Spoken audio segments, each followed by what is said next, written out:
It's the only major cancer for which there's a single cause which is completely understood, that is the human papillomavirus. And the prospects of actually bringing this disease under control, or potentially within the next 10 to 20 years actually eliminating it by vaccination and screening, is very exciting. PROSPER is a very important study in the US and will have even greater implications for our cervical cancer control abroad. It certainly is a real possibility that with vaccination and HPV-based screening, we could make this disease disappear. We'll see the end of cervical cancer, I hope, in my lifetime. It would be the next disease after smallpox to be fully eradicated. The New Mexico HOPES-PROSPR Research Center is a screening center that was funded by the U.S. National Cancer Institute, probably because of our cornerstone, which is the New Mexico HPV PAP registry.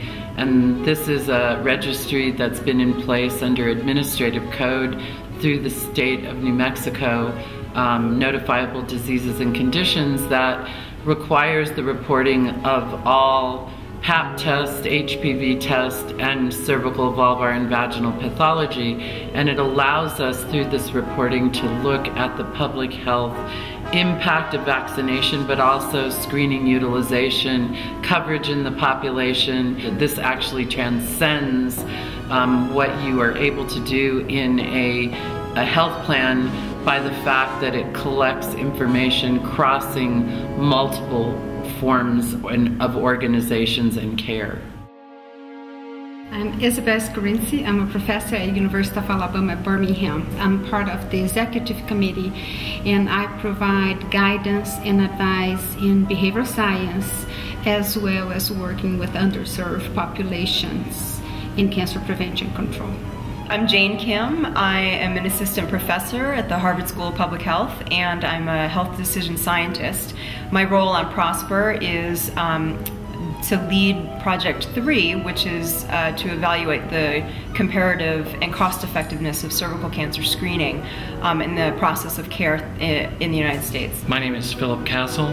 I am an expert on HPV natural history and molecular and clinical epidemiology. I'm Jack Cusick. I'm a professor of epidemiology in the University of London, and I have a group that focuses on the evaluation of cancer screening and prevention programs.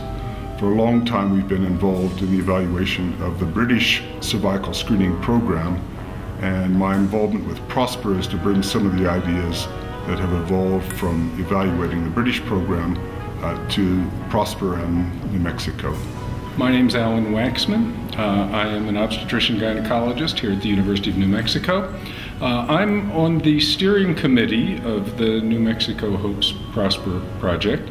As such, I think I add a little bit of value as a clinician, someone who sees women with abnormal pap tests, with cervical precancer, and occasionally with cervical cancer. My job is to prevent cancer wherever I can. I'm Cosette Wheeler, and I'm the director of the New Mexico HOPES-PROSPR Cervical Screening Center.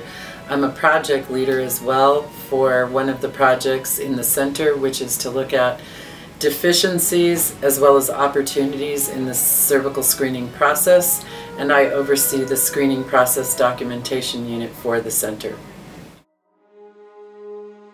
The value is comparative and cost effectiveness research on cervical cancer screening.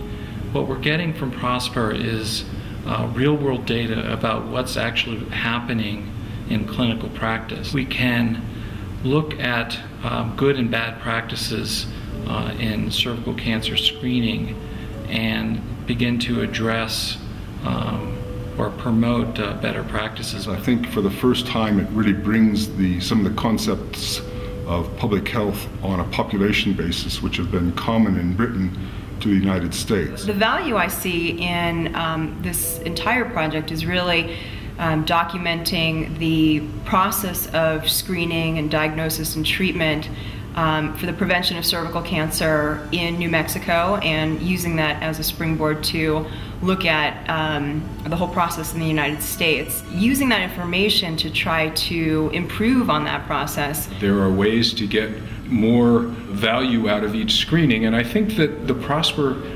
project will help us to become more efficient with the screening that we do.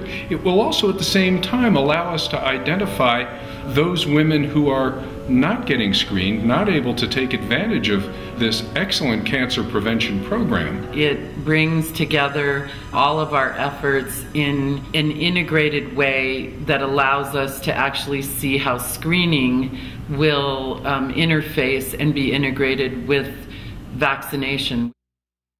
This project is really poised to be a model for how to improve healthcare delivery and provision in the United States. New Mexico is the fertile ground for this because of the registry and the ability of looking at the entire picture and really make a contribution to the science and clinical practice.